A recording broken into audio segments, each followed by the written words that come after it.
자, 지금 이진숙이 어제 임명되자마자 사고를 쳤습니다. 간단히 말하면은 오늘은 이제 예정은 이진숙 탄핵안을 올릴 예정이었는데 이진숙이 임명만 되고 아무것도 안 하면 탄핵할 사유가 없어요.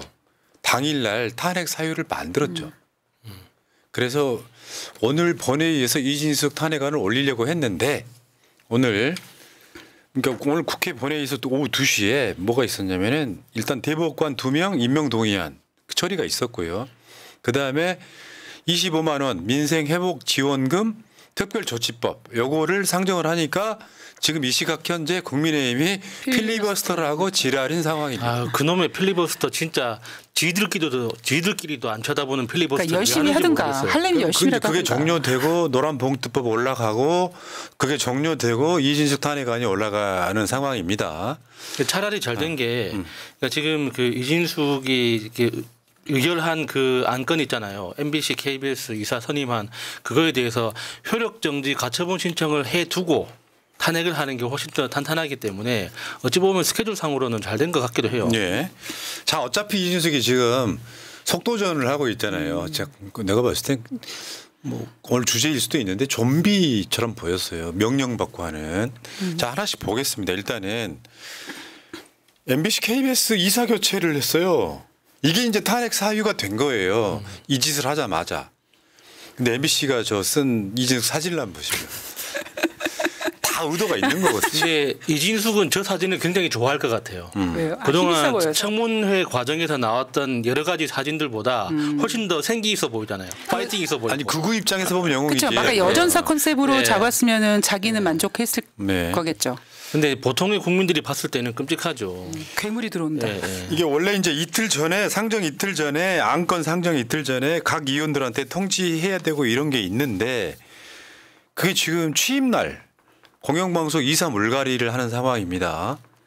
이게 이제 그 뭐 저 부득이한 사유가 있는 경우에는 바로 소집할 수는 있다고 하는데 부득이한 사유가 안 됩니다. 근데 저건 여러 가지 복잡한 규정을 모르는 보통의 국민이 보더라도 너무 이상하죠.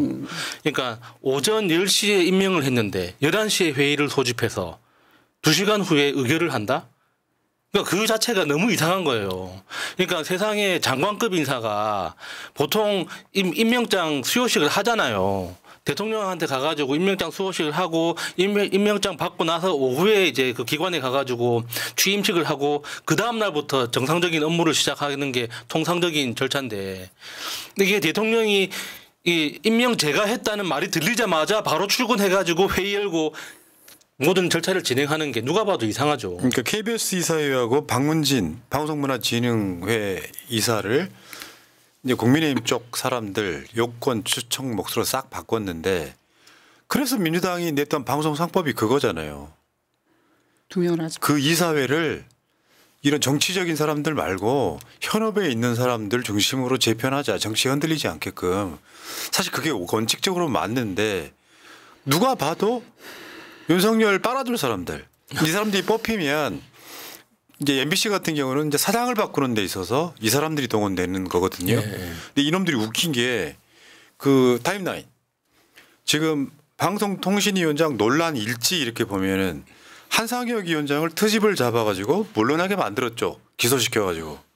그러면서 저 과정을 쭉 하는데 이동관 그다음에 김홍일 그다음에 김홍일 물러나니까 이진숙 지명하고 또 탄핵시킨다고 하니까 이상인 부위원장 그저 사퇴시키고 이진숙 임명한 날 김태규 상임위원까지 같이 임명해가지고 2명 맞춰놨어요. 2명도 불법이라고 지금 그렇죠. 법원에서 판단이 나온 상황이잖아요. 근데 그 2명이 임명되자마자 KBS 이사회하고 박문진 이사들을 다 임명해버리는 거예요. 저는 이게 미친 짓인 게 얘네들이 핵심은 민영화입니다. 이게 지금 이동관이가 YTN 최대 주주 변경 승인 심사 기본계획 의결을 한 뒤에 사퇴해버렸잖아요. YTN 자체가 제가 저번에 말씀드렸죠. 연합뉴스 그러니까 연합통신에서 나온 회사였다고. 그러다가 분리가 되는 과정에 YTN도 공적 자금이 투입되어 있는 일종의 단 공영 회사였거든요. 그렇죠. 요거를 민간에 팔아넘긴 민영화를 이동관이 주도를 했던 거고요. 그다음에 김홍일은 공영방송 3사 2사 선임계획 의결 후에 또 사퇴를 합니다. 그래가지고 요거를 또 이진숙이가 오자마자 또 결제하는 방식을 통해서 이건 뭐 좀비들의 습격도 아니고 도대체 뭐야. 진짜 무서운 게 그러니까 MBC에 대해서 이 민영화를 시도했던 게 이진숙이 박근혜 정부 때 한번 시도를 했다가 들켜가지고 포기를 했었잖아요.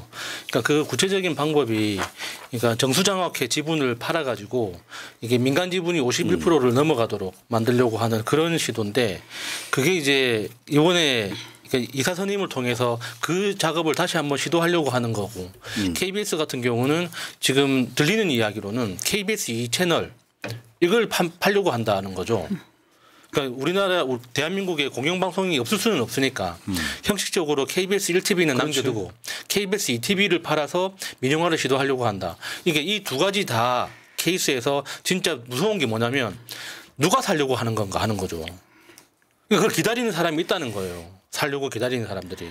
그러니까 특히 MBC 같은 경우에 이번에 박문진 명단을 보면은요, 정말 딱 들으면 아 어떻게 이런 사람들을 명단으로 앉히지라고 의심되는 사람들도 많지만 특히 윤기룡 같은 경우에는 최승희 PD 수첩을 그러니까 최승희 PD 수첩 PD를 내쫓으면서 그 지원서에다가 나 최승희 PD를 내쫓았습니다라고 그 업적처럼 작성했다고 하고요. 이 의원 같은 경우에도 김미아 씨를 방송에서 하차시키는 데 주도했는데 이러한 그 자기의 어떤 그걸 경력이라고 지원서에 떡하니 냈다고 합니다. 그러면 얘네들의 목적이 뭐냐면 무조건 MBC는 민영화 시키려고 각오를 다지고 왔구나밖에 느낄 수밖에 없는 거겠죠. 그러니까 이제 민영화의 이제 괴물들이 지금 들어온 상황인데 일단 이진숙은 법화가 계속되고 있더라고요. 법화 이야기 조금만 더 하시고요. 한겨레 단독입니다. 이진숙 제주도 오간 날 법화 8번 출장 기록도 없이 썼다. 아니 제주도에서 이진숙이가 가서 법화를 썼으면 얘는 공무라 그랬잖아요. 근데 공무가 아니고 출장 기록에는 없는데 제주도에 가서 법화를 썼어. 진짜 이제 내 인생의 법화는 마지막이라고 생각했던 걸까요? 진짜 왜 저러는지 이제 그 중학생 때 생활기록부가 자꾸 생각나는 거예요. 준법 정신이 없다. 그러니까 전혀 완전 개념이 없는 거예요. 그러니까 이진숙이 정말 악랄한 건 뭐냐면 공적으로 썼습니다라고 했으면 공적으로 쓴 증빙 자료를 내야 되잖아요. 아직까지 단 한 건도 그걸 입증하지 못하고 있어요. 근데 윤석열이가 이거 청문 보고서 재송부 요청해 안 하면 다음 날 인정할 거야? 아니 임명할 거야? 그리고 그 다음 날 임명하니까 바로 KBS하고 박문진 이사들을 바꾸잖아요. 아니 업무상 목적에 사용 1만 원도 없다며 제주도에서 법화를 썼는데 제주도에서 공무 출장한 기록이 없어. 그러면 개인적으로 쓴 거지. 그렇죠. 그렇죠. 미친. 그리고 더 대박 나와서 오늘 법화로 상품권 산 적 없다 그랬잖아요.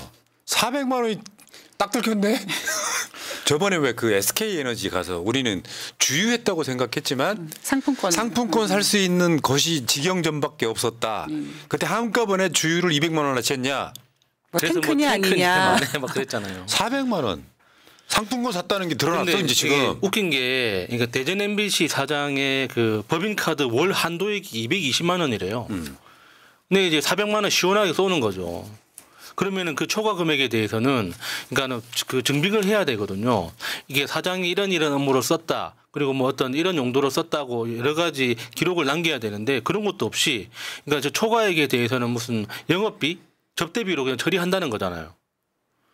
그러니까 그 법카를 사용하는 데 있어서 윤석열이 특수활동비 쓴 거랑 똑같은 뇌구조에 있는 거예요. 뭐 우리는 소고기 먹어도 되고 특수활동비는 소고기 먹으라고 주는 돈이 아니잖아요.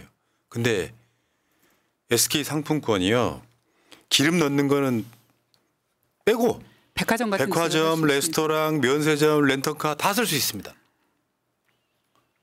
사실 그 현금화하기 제일 좋은 게 주유 상품권이죠. 흔히 카드깡하기 제일 좋은 게. 와 이거 범죄자 아니에요. 아니 그 퇴임하던 날 빵 100만 원어치 산 성결제 아니냐 그랬더니 저는 빵을 좋아하지 않습니다.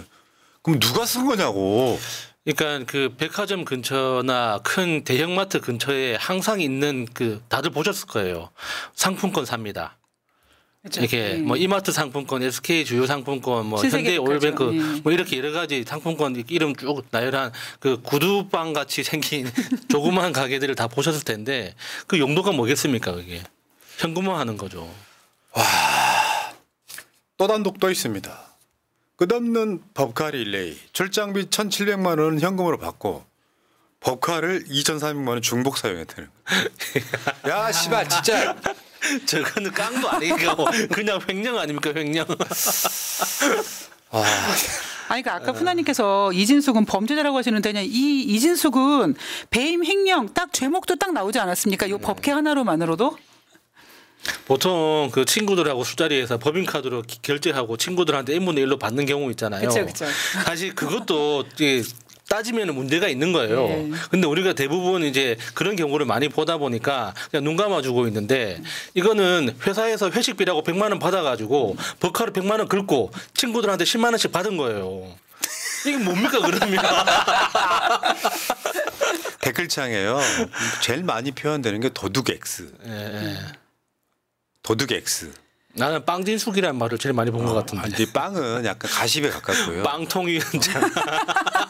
그러니까 희한한 캐릭터 하나 나왔습니다. 난 살다 이렇게 구질구질하고 추악한 사람 처음 봅니다.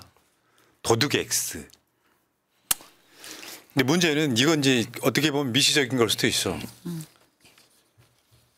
좀비들. 좀비예요, 좀비. 여러분 어제 정동영 의원 인터뷰 보셨을 겁니다. 언론이라는 것은요. 언론학을 배우지 않아도 저런 거지 발사기 같은 것들이 언론 자체에 들어오면 안 되는 거예요. 그 상황에 얘들이 지금 민영화하겠다고 MBC 선배들이었던 사람들이 다시 돌아와. 김장겸이는 지금 비례 국회의원이 됐고 이진숙이는 방통위원장이 됐단 말이에요. 언론은 그냥 냅두는 거예요. 간섭하지 않고. 그래서 우리 반대로 이런 생각하잖아. TV조선 같은 데는 싹 쓸어버려야 돼. 하지만 민주정부 때는 그런 마인드가 없는 거예요. 그래서 이제 언론 관련해서 무슨 뭐 법을 통과시키는 말에 논란이 있었지만 그만큼 어려운 건데 쟤네들은 MBC가 기울어져 있었기 때문에 정상화 시킨다 이렇게 정상화라는 표현을 써요. 그게 역사적으로 통용되는 가장 악랄한 표현이죠. MBC만 진실을 보도하고 있는 그런 느낌이지 않습니까? 근데 MBC를 갖다가 민영화시키고 KBS 2채널을 민영화시키고 그러면서 누군가가 얻는 이득이 있고 정상화라는 미명하에 언론을 탄압하겠다고 하는 저런 내가 봤을 때 쟤들이 영혼이 있어요? 대가리 속에 영혼이라는 게 있습니까? 출세욕에 눈먼 자들 아니야. 얘네들 길거리 지나가다가 MBC 후배들이나 언론 후배들이 보면 쟤들은 그냥 쓰레기예요. 최소한 언론이라고 하는 건 잘못 나가고 있는 그 기준이 뭐가 되냐면 윤석열 못하고 있다. 윤석열 독재하고 있다. 무능하다라고 하면 그 국민들 눈높이에 맞춰주는 게 언론이에요. 제가 봤을 때는. 국민을 속이는 게 아니고.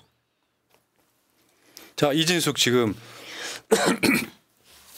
탄핵이 될 건데 지금 오늘 이제 어제 임명됐고 오늘은 탄핵 소추안이 보고됐고요. 지금 필리버스터 때문에 이 처리를 못 하고 있는데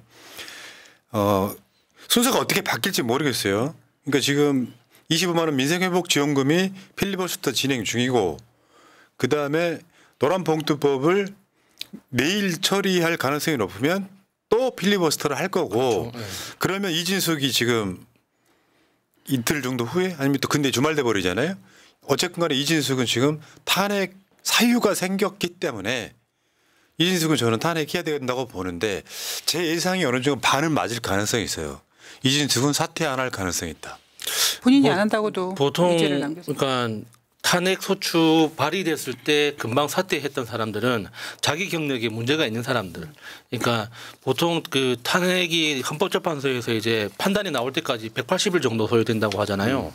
그러면은 180일이 문제가 아니라 예를 들어서 변호사 자격증 있는 사람 같은 경우는 그 탄핵안이 탄핵안이 통과가 됐을 때 헌법재판소에서 맞다고 이렇게 가결이 됐을 때 자기 경력이 더 이렇게 변호사 활동을 못하는 위험까지 생기기 때문에 일단 사퇴를 하는 사람들이 대부분이었는데 이진숙 같은 경우는 그런 자기 이해관계가 없으니까 그러니까 6개월 동안 놀고 먹으면서 월급 받는 게 이익이 될 수도 있는 거죠.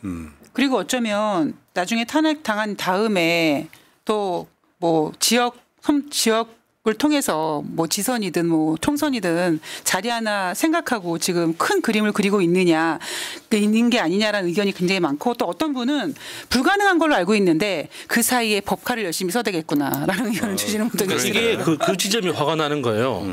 그러니까 그 탄핵 소추가 되면 그 직무가 정지되는 거지 직위는 유지가 되거든요. 그 월급과 법인카드를 쓸 수가 있는 거예요. 예.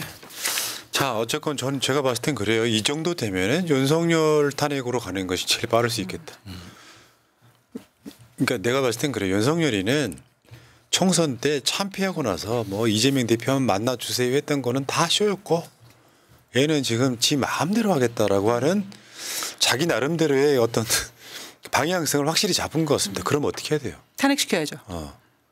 물론 이제 민주당이 이제 전략적으로 하겠지만 오늘 조국혁신당 같은 경우는 쉽게 표현하면 탄핵센터를 지금 운영을 시작했어요. 자, 한번 가봅시다. 누가 이기나 한번 해봅시다. 국민은 어떻게 이깁니까?